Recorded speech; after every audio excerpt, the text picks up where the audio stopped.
बिस्मिल्लाहिर्रहमानिर्रहीम। एक दिन लोगों ने हज़रत ईसा अलैहिस्सलाम से कहा, एक मुर्दा हमारे सामने ज़िंदा करो।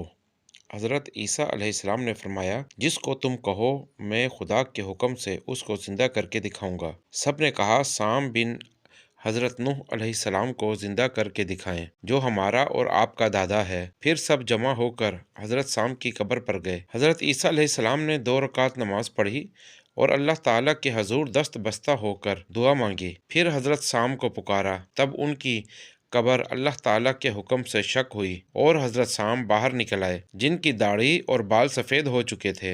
हज़रत साम ने हज़रत ईसा अलैहिस्सलाम की पुकार का जवाब दिया कि लब्बैक या रूह अल्लाह। फिर साम कौम की तरफ मुतवज्जे हुए और फरमाया, ऐ लोगो, ये हज़रत ईसा इब्ने मरियम बेटा सदीक़ा का है और रूह अल्लाह है।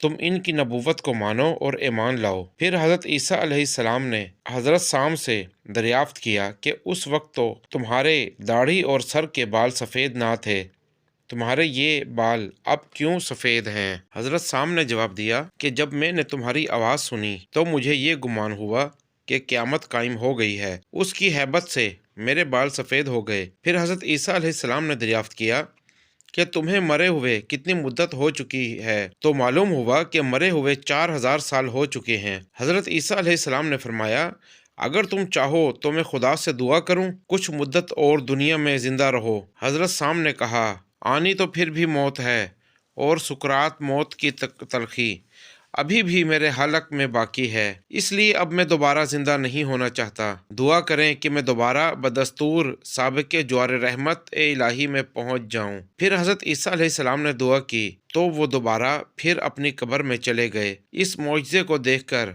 शहर नसीबैन के तमाम लोग ईमान ले आए।